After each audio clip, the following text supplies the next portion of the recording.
I am going to speak about Parallel-NetCDF and other high-level I/O libraries.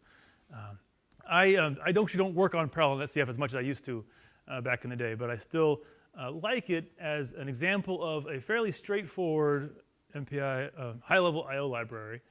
There are some pretty severe restrictions on what you can and can't do with Parallel-NetCDF, but it sees a lot of use in climate domains, and it's a pretty direct mapping to MPI concepts. So again, one more time, there's a software stack. We have lots of storage hardware and parallel file systems, but then things like the MPI I/O library will do data transformations, and then there'll be some library to help map what applications actually do. Applications don't want to deal with MPI data types and file views and bytes in the file. Applications think about weather patterns. They think about climate histories. They think about a wavefront detonating through a supernova. And so these data model libraries are an attempt to get closer to what applications want to do. And while we're going to talk in a lot of detail about Parallel-NetCDF and HDF5, there are quite a few high-level I/O libraries that start this path of mapping. Now, we put higher level in quotes because, as I mentioned, sometimes a multidimensional array of typed data, while an improvement over the raw file stream of bytes, isn't really what applications are doing today either. But it's a start at bridging those two gaps. There's two things that these libraries provide, not just an interface to multidimensional arrays, but also a standard and portable and self-describing file format. And one of the reasons why Parallel-NetCDF had any of the success that it did is that the existing libraries of NetCDF, of Unidata serial NetCDF files, where we could read those files. We could generate files that the existing tool chains from our climate community friends could use. I do not know of any library built on something any other than MPI I/O, although Jolene has mentioned that we're in an era now where things are doing TensorFlow and MapReduce things and Sparky kind of things. The I/O model there is going to start looking a little different. There's more task-oriented I/O. There's fewer opportunities to do synchronized collective I/O. So there's going to need to be a little bit different approach. But for a lot of these simulation software pieces, these are kind of the state of where we are now. MPI I/O under the hood, hidden by some number of libraries. When we start writing some Parallel-NetCDF code, you can look at the Northwestern webpage for the sort of the online man page of the interface. It is long because because it's C, right? There's no operator overloading, but there's an integer routine and a floating point routine and double routine. But from the big picture, there's a smaller family of routines, and there's many implementations of each family. So I did mention that there's a Unidata NetCDF. When we first started writing Parallel-NetCDF in the early 2000s, there wasn't a parallel NetCDF. There is now. So the way I do this is, if you hear me say, and listen for the pause, Parallel-NetCDF, all kind of smushed together, that's our project. That's Northwestern and Argonne's NetCDF with parallel I/O. If I say Parallel-NetCDF, that's Unidata's project, where they do their NetCDF with. I know, I'll try to make that pause more explicit, but or I'll say Unidata NetCDF, or I'll say something, but I might get sloppy and say the wrong thing there. But it has been a sort of a source of irritation there. Do you mean working on two different projects that do the same thing? They achieve the same thing, parallel access to a data set, but the interfaces are different, and the implementations are different. So we've been trying to keep in touch with them and keep things not too divergent, but they are, at this point, fairly different approaches to the I/O problem. Yeah, they're both parallel access to NetCDF, so we're not very creative in naming things in computer science. So instead of calling it Zoltan, we called it Parallel NetCDF. And if we called it Zoltan, it would have been fine, but we didn't. Yeah, so when Quincy talks about HDF5, you'll see a lot of similarities. There's a data model where you have a collection of multidimensional arrays stored in a single file. You can annotate those arrays. They have data types themselves, integers, floating point numbers. You can put annotations on those data sets and those variables to say something about the experiment that you ran. bindings to Fortran and C, and I don't think there's a Python binding to Parallel-NetCDF. There are Python bindings to Unidata's NetCDF now. We've extended Parallel-NetCDF to meet the needs of our climate friends to do things like non-blocking I/O. It's called non-blocking, but really it's deferred I/O. And collective I/O and Parallel-NetCDF is an explicit first-class citizen, just because of the nature of most of the Parallel-NetCDF users. We have a tutorial online if you want to walk through sort of the examples step by step, some of which have been borrowed for the hands-on exercises here. And then, again, the full C interface is online. Comparing Unidata's NetCDF and our Parallel-NetCDF, they both have the same file format. They both create CDF, community data format files.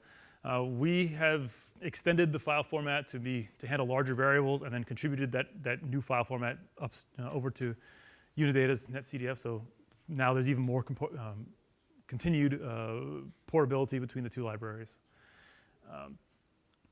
And I would say that the big difference between Unidata's Parallel-NetCDF is that they are usually writing to HDF5 files. So they've taken the HDF5 container and data format, and then put the NetCDF interface on top of that. Whereas with Parallel-NetCDF, we're keeping the classic format because it's restrictive in some ways, but it lets us do a couple things in the MPI-IO layer that are pretty good for performance. Phil talked about this a little bit from the concept of how scientists think to what's actually happening in the file. I want to talk a little bit more detail about the notion of a three-dimensional slice of atmosphere. Right? We have latitude, longitude, altitude, or maybe we have barometric pressure across a patch of Earth. And those variables can be stored in the NetCDF file or Parallel-NetCDF file. And we would annotate that file. We would say, okay, it's got double precision numbers. It has these following shapes, and there's units on here. It's degrees Kelvin, or units or pressures in pascals. And those attributes and those annotations are stored in the white part. It's stored in the header of the file. Then there'll be just a big chunk of data for temperature, and a big chunk of data for pressure, and then a big chunk of data for whatever other variables are stored in the file. So the nice thing about this is once we've written out the header file, we can compute where every byte of every array is. These are fixed dimensions. They're not going to grow over time. And so if I want to get to the x by y by z dimension of the third variable in the file, I can figure that out and not coordinate with anybody and not do any sort of, I just go right there and get to it. So that's one of those reasons why we like the simplicity of this file format. The restriction there is, if your variable grows over time, then we have to do something different. And a lot of variables do grow over time, time being the important word there. Put a sensor in a field and record the wind speed every 5 minutes. Well, okay, you're going to log that to a file. You're going to have a dimension of time that's going to keep growing until you close the file. And so this idea of a record variable in both serial NetCDF and Parallel NetCDF complicates the I/O story a little bit, because once you have in blue, the non-record variables, those are fixed and predefined sizes in all the dimensions. Now we start interleaving records. If you have 4 record variables stored into your file, you'll have the fixed dimensions in x and y, say, and then the growing dimension would be z, and all the records get stored in like a deck of cards. So reading some of that variable ends up being a pretty expensive non-contiguous I/O operation. When we wrote Parallel-NetCDF, we looked at this and said, well, we will tell people don't do that. It's bad performance. Yeah, silly us. We weren't actually climate scientists.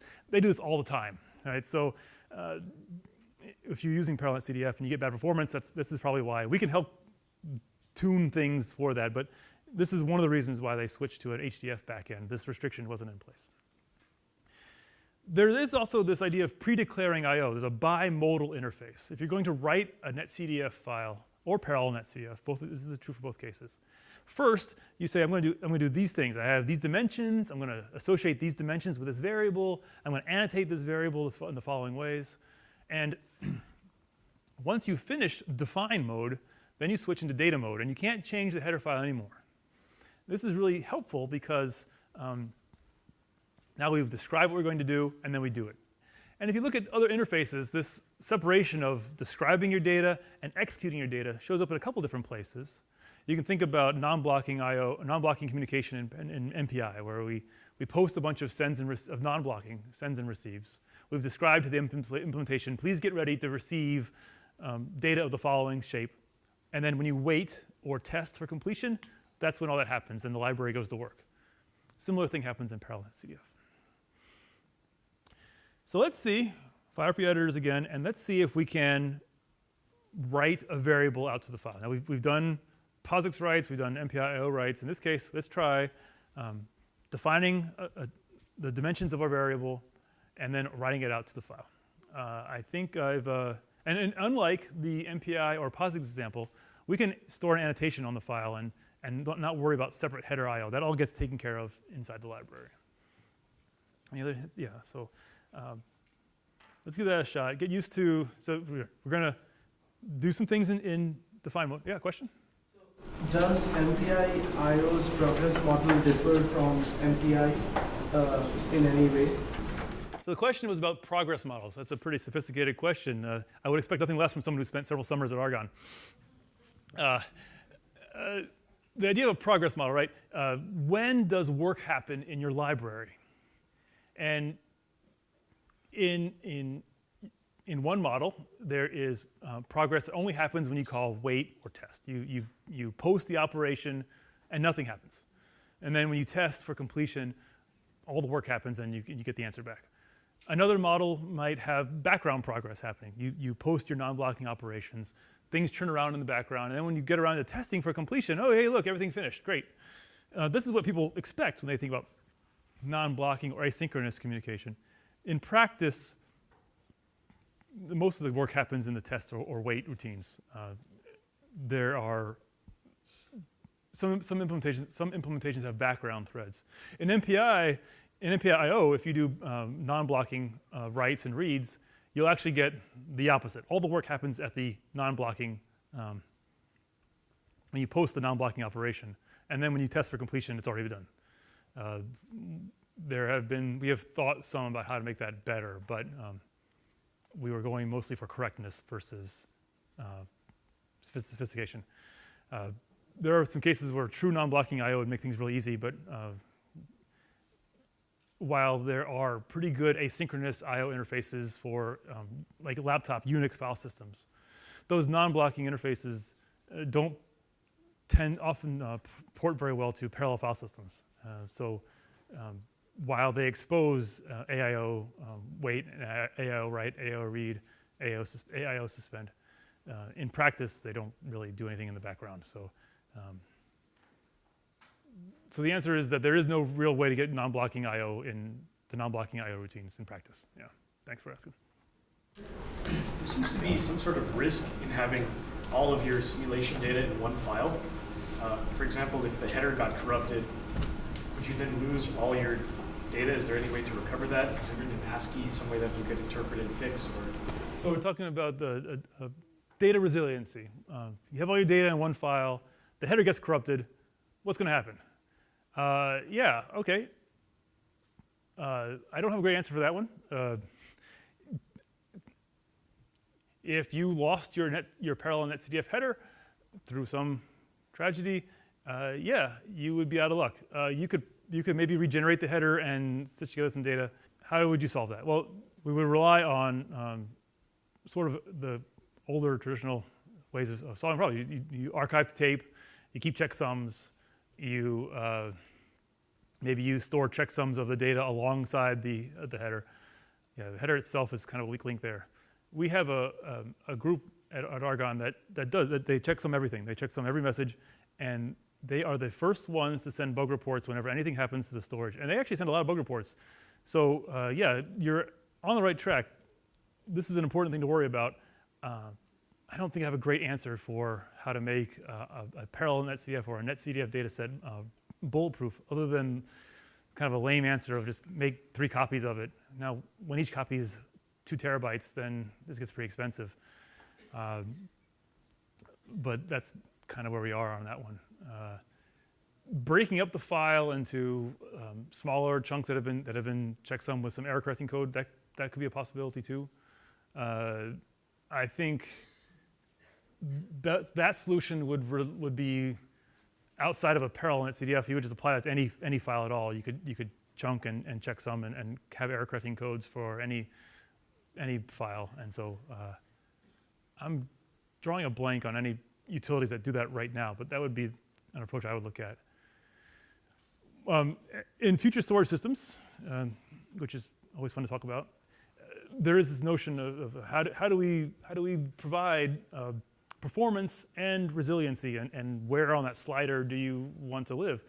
So replication, of course, is kind of the easy way to do things. Error correcting codes and parity bits, like are done on our RAID devices, is another approach. We, to date, have just sort of counted on the storage systems of these HPC systems to be reliable enough that we haven't had to worry about corrupted data at that point. I know it has been the case that we have lost a bit of data in the past, but this is usually, when that happens, there's usually a pretty vigorous response and recovery to that. So having just gone through the procurement process, the questions to vendors are all, you can look at these 5 questions like, oh yeah, you asked about that because 4 years ago that happened and we don't want that to happen again. So there are hardware and software and other techniques to make things more resilient, but resiliency in HPC is an ongoing and active topic. I don't have a better answer for you than that. Okay, so let's talk a bit about how our solution is going to look if you managed to get somewhere. Let's see if you came up with the same things I came up with. First to point out, I've wrapped every call with a small macro that will check the error and then abort if anything happens. I can't tell you, I'm embarrassed. I'm not embarrassed. I'm going to say my learning experience. I will write little MPI test code or Parallel-NetCDF codes, and then they won't run correctly because I didn't give it a file name or I gave it a bad file name and I didn't check for errors. And if I check for errors at open or create, then I would immediately know what happened and I could go to the process. So please check your error codes. It's if you are the Python language bindings are a little more better about checking for you automatically, but if you're writing in C, you got to do it on your own. So I defined 2 dimensions, and if for some reason I had a bad name in the dimension or gave a dimension that was too big than some limit, then the error checking would tell me right away, and I could go that. So we're going to define a rows and elements dimension. These get an identifier into an array. You can store them any way you like, but putting them in an array is convenient for other routines. We then associate those dimensions with a variable called array. How many dimensions is it? Well, this ndims array, ndims constant is defined in a header file for you, and it's going to get back an identifier. Everything in NetCDF and Parallel-NetCDF is done on these integer identifiers. So there's a lot of turning back and forth from identifiers to strings or identifiers to lengths, and you'll see a lot of that routine. We're going to put an attribute on the variable, and then that attribute will live with it in the file, and so that's taken care of for us. No separate header I/O needed. And then to index into the array, right? Everyone is writing to a logically global array, but everyone's going to write to write 1 row. So instead of trying to create MPI data types, instead of creating all the other stuff, file views, we can just come up with starts and counts and index into this data structure. So what's happening under the hood? Right? We've talked a little bit about MPI, and so we know a lot about what's happening.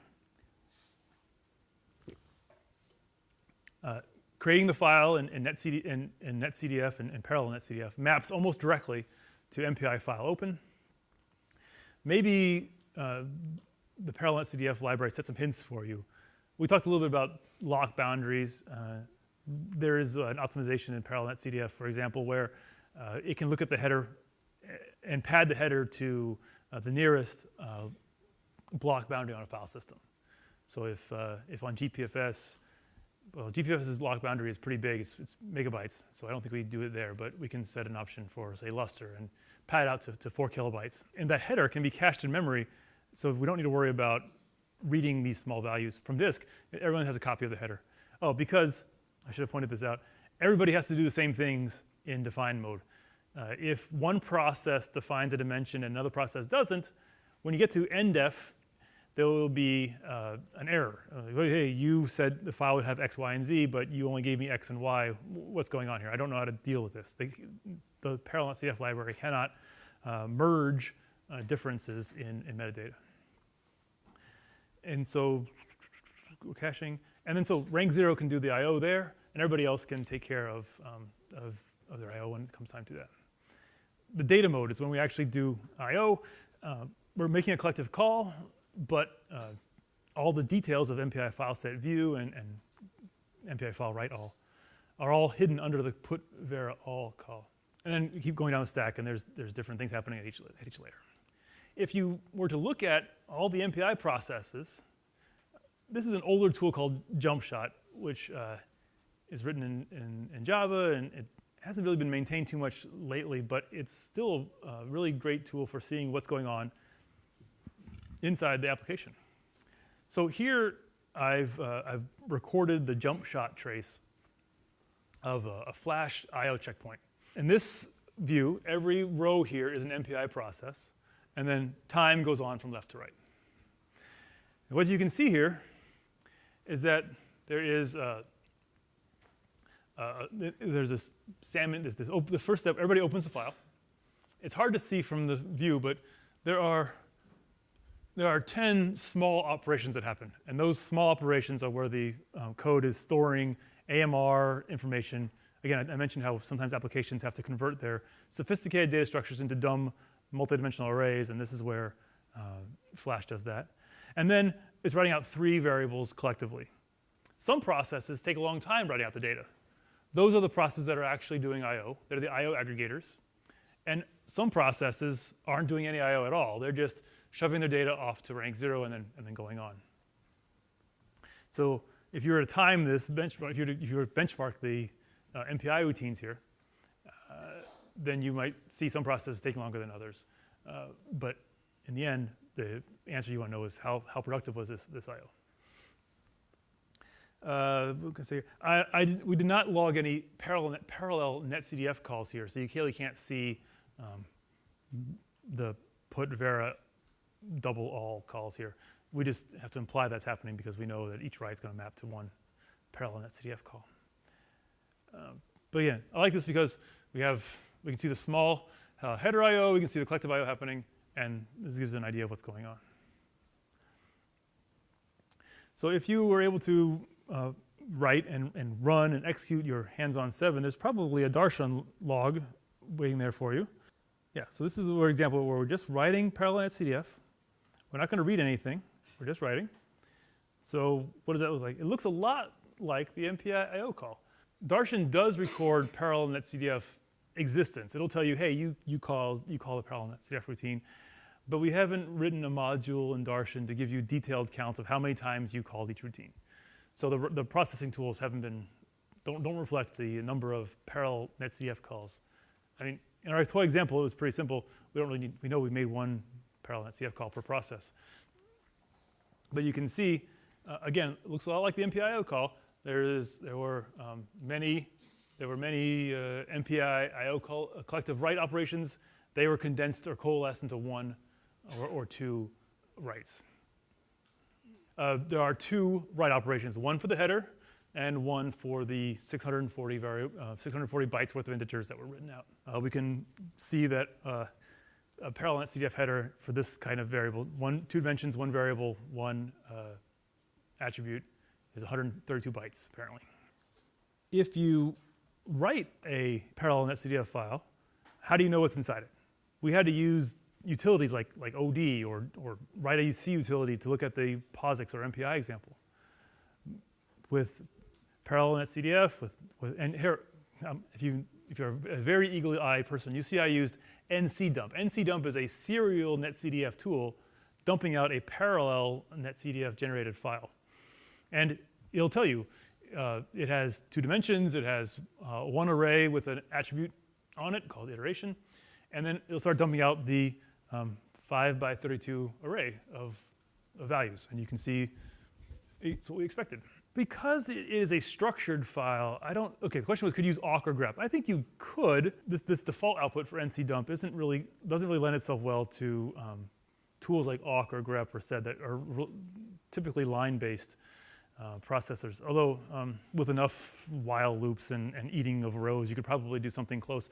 But NCDump will generate a couple of things for you. It will generate C code and Fortran code to produce these files again. I think it generates XML maybe. But if you were to operate on the NetCDF file, I wouldn't recommend using NCDump to do that. Instead, I would recommend using some of these utilities I'm going to talk about in the next slide. Let me show you an example of an application called a cosmology application called HACC. And we can talk about how it's setting up the files and how one might, and then we'll talk about how you might read a NetCDF file or a Parallel-NetCDF file and query it for information inside of it. So I like this cosmology example because it's trying to model the whole universe. It's a classic example of something you couldn't test on a lab workbench because your lab workbench is not the whole universe. It is just one workbench in the universe, right? And then how do you know you got the right answer? Well, you just look up in the sky and you compare notes. And of course, it's harder than that. We have 100 petabyte or terabytes of data from the sky surveys.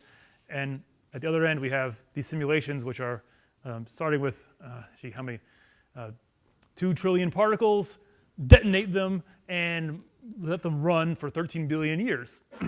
If your understanding of physics and quantum dynamics and gravity waves and whatever is correct, your simulated universe and the observed universe should be pretty close.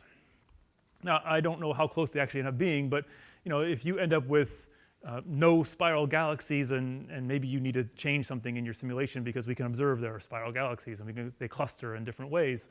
The more you understand about your science and your physics and the theories of, I don't know, dark matter interactions, whatever. Again, not a cosmologist, just sort of play around with the data that they generate. This is an interesting problem, but it's also an I/O problem because, right, we're trying to do the same thing that any other simulation code is trying to do. We're running on big machines, so we're going to checkpoint our data periodically, and we want to look at that data and see what's going on. The cosmology folks use a bunch of different libraries and tools, most of which they've written on their own. But we were thinking about how can, mostly our friends at Northwestern, how can we use NetCDF to help them with their data problem, Parallel-NetCDF? Here's an example that doesn't exactly lend itself to multidimensional arrays, because we have some number of particles. But to describe the particles, arrays aren't so bad. There's going to be a description about what is the domain, how many particles are we tracing, what experiment are we trying to run here, what theories are we trying to prove. And then we can store an index of particles. And each particle is going to be bounded with a range of values. It's going to be some I don't know what coordinates you use for the universe, but there'll be some way of saying this particle lives here. And then each of those particles each of the indexes can be looked into a particle. A particle has a position in X, Y, and Z. It has a velocity, right, as they expand, the universe is expanding, and it's going probably not so much in Z, or not so much X and Y, but going out in Z. And then some momentum property phi. Each one of these particles has those properties. So in order to do your physics, in order to do your analysis, we have to figure out, as each MPI process that's doing the analysis gets an allotment of particles, or sorry, a section of space, a portion of the universe, and then they can then apply their algorithm to each particle in that portion of the universe, looking up in the particle directory. Okay. So how does this look like? This is like an example of real science using Parallel-NetCDF. Well, we create the file. Now, because there are so many particles, we had to extend the file format with this NC 64-bit data so that we had dimensions of more than would fit in a regular 32-bit integer. We are putting global attributes on the file, talking about something about the experimental information, what's going on in here. We can annotate the variable, or we can annotate the data set itself, which is what NC global suggests. Here's an example also. There's a lot of type encoding in the interface. So we're going to put an attribute. What kind of attribute is it? It's a text attribute called notes, or a float attribute called global min z. So we go through here, we define dimensions. Again, once you define, as you know from your hands-on example, once you define the dimensions, you can associate them with one or more variables. So in this case, key index, and here we put some units on that variable. Again, more attributes everywhere. And then finally, after doing all that bookkeeping, first we do a XScan. Everyone's got some number of particles. Sometimes particles jump, right? They go from one process to, they go to a different region of space that another process is responsible for. So when you are doing your I/O, you're going to get an irregular amount of data. Some processes are going to have to write no particles. Some processes are going to write a lot of particles. MPI XScan is a collective way to figure out who's writing what where. And so after this XScan, and then we I don't know, I think all reduce is not needed, but that's what was done in the implementation. Once you've done the XScan, n particles, every process knows how many particles are in their part of the simulation. Okay, so now we've got a start and a count array that we can set up and do a collective write of that data. But now that you've written this data, how are we going to read it? Well, again, there's examples online about how you might do this, but we'll talk a bit about you walk up to a NetCDF file or Parallel-NetCDF, and you don't know anything about this. You found this file on some archive somewhere. You don't know how it was created, but you want to look at it. So first, you call routines that tell you how much of everything is in there. There are going to be 10 dimensions, 4 variables, 2 global attributes, and then once you know that, you can start allocating memory and then figure out how long are each of those 10 dimensions. And once you know that, you can then figure out which dimensions are associated with which variables. And once you know that, you can then start reading data from the variables. So yeah, it's a few steps.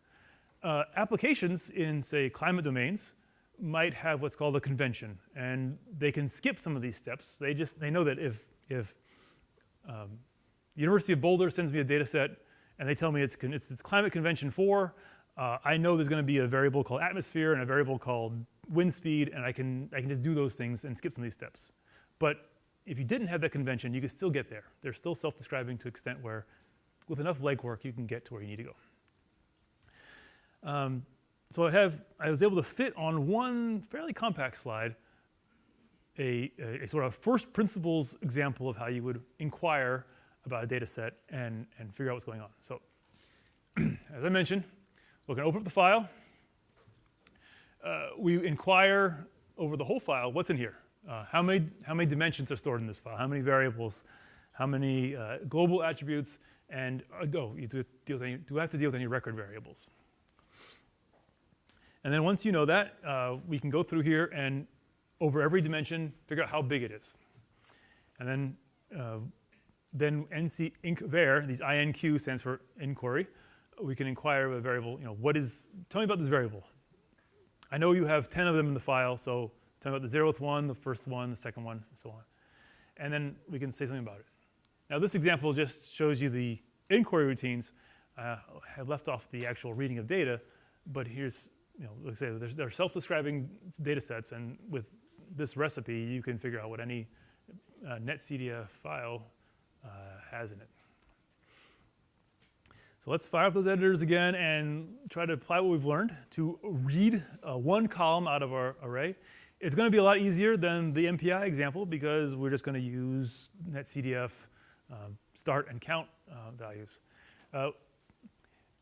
Again, you wrote this file. You know it has a xdim by ydim size, but we can use MPI. We can use NCMPI incdim to figure out how big the dimensions are. Sorry, I know that the infinite rights are the gray spots. What are the black spots? Are those synchronization points? So the question. Do it at the same time in that first spot, but then they, some of them do it at a different time. So the question is these little gaps here. What's going on? Those gaps are. There are parts of the collective I/O routine where everybody has to send some information to everybody else, and so you'll find some. No, sorry. If it's blue, it's in the MPI I/O routine. The black gaps are where it wasn't calling MPI routines. It was doing something else in the Parallel-NetCDF library.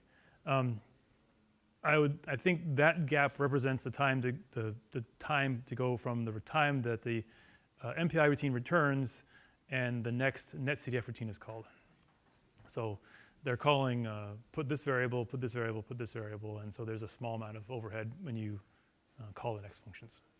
The times here are, it's like tenths of a second, so that gap is pretty small. I'm not sure exactly how big it is, but this is really zoomed in. So Okay, thank you. sure. The three things I'd like to talk about, right? Inquiring about the variable. Now we look at the variable and we figure out, okay, what is the type of the variable? What is the dimensions? And you give an identifier, right? Everything's identifiers in NetCDF. And everything starts from 0. So what's the first variable in the file? It's going to be 0. Once you inquire, you get back a bunch of stuff from the parameter. You can tell how old these interfaces are because we jam a lot of parameters into the return type of the function. You might think a more modern interface might return a struct or something that you can query. But right now, you get back the name, the type, the dimensions, some identifiers, and attributes that are on the file. Now, the dimension, the number of dimensions and the dimension identifiers, they're not so useful themselves, but we can turn those identifiers with incdim into lengths, so we can query that way. We know there's an attribute on the variable, so okay, let's check that out. And then the actual reading part should be, by way of contrasting with the MPI example, should be pretty straightforward. We aren't going to create data types. We're just going to say where we, with coordinate IO, we're going to say, look, give me this much data out of the file, and we can read that file collectively with a get var int all. And if you were to look at the Darshan data for this, you'd see a bunch of collective MPIO calls reduced down to one read, just like with the MPI read. I'm going to talk a little bit more about some other things we can do inside Parallel-NetCDF that give NetCDF a little more, some more reason you might want to try it out. We're able to experiment a bit with interfaces, try some different things out, different buffering approaches, and one of the things we tried early on was this idea of I guess I shouldn't call it a right combining operation, but an operation combining optimization. Imagine, as you mentioned, in NetCDF and in Parallel-NetCDF, you lay out variables contiguously. Imagine if you're going to write two variables out to the file, a purple variable, an orange variable. We could combine that into one operation by using the IPut routines. So in this case, IPut Vera says, it's a lot like put Vera all, except we're not doing it collectively, it's non-blocking. Put this variable here, put this other variable there, and then in the green case, the green MPI, NC MPI wait all is saying, okay, now go ahead and do that IO. Now go ahead and write those variables out to disk. Now, we're posting the operations independently. We don't need to do any synchronization or coordination there, but we are waiting for completion collectively. And so that's how we can sort of defer all of the overhead of collective I/O until the end. And that's been useful in the Flash case. I keep talking about the Flash code because they were down at University of Chicago, and they've worked with us for a long time. And they're always eager to try out new stuff. And if they say, hey, we're having an I/O problem, we can say, hey, try this crazy thing. They'll try it out. So they've been really good collaborators in that regard. If you're not familiar with the Flash code, they're modeling supernovas. They detonate the supernova, and then they have to figure out what's going on. So it's fun because the scale is fairly large. They're almost one of the earliest users on almost every machine, and so they rely on MPI and portable I/O techniques. And so they're turning their adaptive mesh code into big checkpoints, and they can't just dump the raw data. They have to do some structured I/O because they don't want to write the ghost cells out. As you've talked about in your MPI tutorial, nearest neighbor communication is enhanced with ghost cells. They're helpful optimizations at compute time, but they don't add anything to storage other than overhead, so we can omit that stuff and just write the important data in the middle. But they're not just writing out one variable, they're writing out some number of variables. When they were talking to us about their bad I/O performance, we were thinking about different ways they could do this. Now, if they were to write out their 27 variables, every experiment is a little bit different, but they're going to write out tens of variables to the file. Now, they could redo the file format and pick a dimension to be their variable identifier dimension. And so now instead of writing out 10 4D variables, they might write out one 5D variable, but each variable is assigned a fifth dimension. It's one index in the fifth dimension. That's effective. You get good performance that way, but it breaks all the downstream visualization tools. So a lot of times when you ask, how do I do good I/O, the second question is, who's going to use this I/O format? And the Flash people have changed the file format from time to time. They've done it tens of times, but it's a big headache. And if they can avoid it, that'd be great. So they used this write combining optimization, and they were able to go from some small number of gigabytes per second to 5 times better performance, because by combining the operations, you're reducing the number of synchronization points. You're providing more information to the MPI I/O library through the Parallel-NetCDF library, and you're deferring, more information, deferring it, and then just synchronizing one time at the wait call. There is a chance for you to experiment with the write combining optimization, and you can see what happens there. There's a couple things to point out.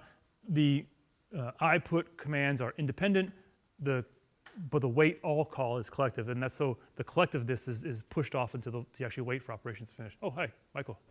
So quick question. As a Flash user, okay. I use Unigrid, which is 1 MPI rank per block. So how would that plot on the previous slide scale for my case? Because a decent sized 3D run would be nearing 100,000 MPI ranks, and with each processor having their own data set, essentially. So the question was, if we have one MPI process, so 100,000 MPI processes doing I/O, is that going to scale? And the answer is absolutely. That's something we work pretty hard to make sure sort of works. You should be able to do I/O from every process on every node of the machine, and if the vendor implementation falls over for some reason, we can fix that. But that's one of the benchmarks that has to happen for the machine to become live. So that should work. If it doesn't, something's gone wrong, and we can figure out. It's not your fault. You're doing the right thing. We're asking you, please do big I/O, and we'll fix the problem. In a related note, Quincy, as another MPIO customer through HDF5, will often give you bug reports saying, look, I did this thing you asked me to do. I get a seg fault. I will fix it then. It may take me a while to figure out the problem, but that's my job, is to make it not break anymore. So it's not just me. Several people are working in this field, and the vendors are highly incentivized to not be bad. Now, when I ran this myself and looked at the Darshan output, this was interesting because I have a few minutes here. The Darshan output told me that instead of turning 64 writes into 1 write, which is what I was expecting, the library turned 64 MPI writes into 64 POSIX writes. Oh, sorry, not 64, but one. It wrote out each element of the array by itself, and I was really surprised by that. But if you dig around in the tuning knobs for Cray MPI, there is an adaptiveness in there, and at some level in the software stack. And I can't look at Cray's MPI, but because it's a closed source implementation. But if I asked around, I could probably figure it out. There's some point where if you're the amount of data you want to write and the amount of data you cover, right? This data sieving optimization we talked about, it's decided that that's too sparse. We're just going to do each operation by itself. And so, okay, there's an example where they made a decision. I didn't have to make that decision, and hopefully that's a good decision. We'll have to test that at scale to see how that works. I do want to talk about other I/O libraries in the few minutes I have left. We'll hear a lot more about HDF5 in 2 minutes. NetCDF 4 is Unidata's NetCDF version. It has parallel features and compression and more than one unlimited dimension now. So it's very, very flexible. They are going through some growing pains. I don't want to say negative. I mean, they're working really hard. When they find some performance problems, they fix them. So it has been fun to watch them develop. Their parallel interface is borrowing some ideas from ours too. So I don't feel too bad about that collaboration there. It's not a one. You can't just copy Parallel-NetCDF code into NetCDF, but they have some same ideas: communicators and tuning parameters through hints and collected by default, things like this. There's another interface called Adios, which is widely used in a lot of places, especially in Oak Ridge. It comes out of Oak Ridge, and so they'll work really hard to help you use that. Their quick pitch is that there's an XML config file, and so if you want to do collective I/O, you just turn on a knob, and it does that for you. If you want one file per process, you do it that way. If you want to use their their BP log format and then convert it offline. You can do that, and sometimes that has a better performance pattern. There are a lot of libraries that sit on top of HDF5, so the stack gets even deeper. Silo and H5 part are trying to take the HDF5 interface and give you a subset that works really well for certain domains. There's a cloud model, a climate-oriented library called PIO. PIO2, I think, is the latest version. So you find a lot of different application domains where they have decided, well, I want to give my users flexibility. Maybe Parallel-NetCDF is best, but on this system, maybe plain MPIO is better. Or I don't care about collaboration. I just want to dump out some raw binary data. You probably, if you look around in your specific domain, there's probably somebody out there who's written an I/O library that meets the needs of your application. I wouldn't encourage you to go out and write your own I/O library unless you absolutely have to, because it's a lot of work, and better to collaborate with whoever's already working in that space. Yeah, so the code that I'm using uses Adios. Okay. And I don't know very much about it. Yeah, me either, yeah. I'm just trying to understand, like, going back to that long list. Sure. If I were just starting now, I mean, how would I even decide? How would you decide which of these libraries to use is the question. And often that's been decided for you already. Your domain has not just producers, but consumers of the data. So climate has a huge ecosystem already built in to read and write NetCDF data sets. So if you start creating your own data set, you're going to be kind of out on your own.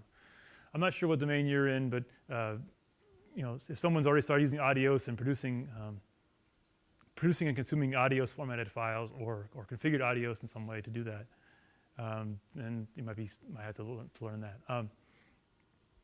I haven't actually written any Adios code myself either, so I have to go learn a little bit more about. But how would you pick that? Well, so you would pick that in collaboration with your colleagues where you work and collaborators elsewhere. Maybe they already have tools like Visit and ParaView that need certain formats, and that might be what you have to produce for them. You may have a source of data from somewhere else upstream that's NOAA is going to provide you some historical data in a certain format. So to read that format, you have to use a certain library. And if you're going to use that library to read, you may as well use it to write too. And so there's a whole network of decisions and constraints that may already have informed you on the decision. For example, if the thing that was most important was just the speed, then is there Well, speed of what, right? The speed of writing the code in the first place, the speed of the performance. If you're talking about raw performance, yeah. Well, do I have that? Oh, I wish I did. Okay. All these libraries will perform well. You can find cases where they fall down,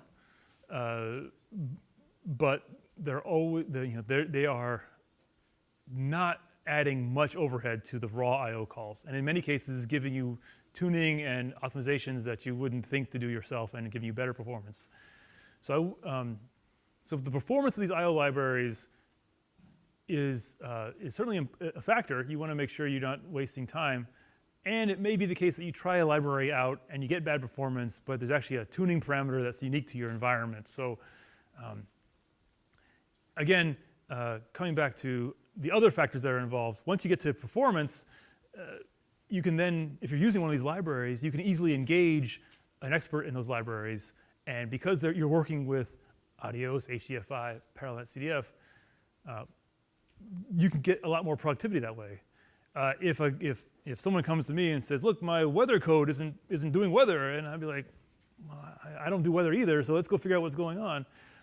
But if they say, hey, my checkpoint is slow because I'm spending 10% of my time in NetCDF header updates, and I want to spend 0 time there. Help me make my header I/O go faster. Oh, okay, great. I know how to work with Parallel-NetCDF. I can help tune that, and I try this and try that. It makes the interaction between the two parties much more convenient. So, none of us are able to be superhero coders anymore. We have to all work in collaborations, and so these libraries provide good common language frameworks for the two sides, the scientists and the IO experts.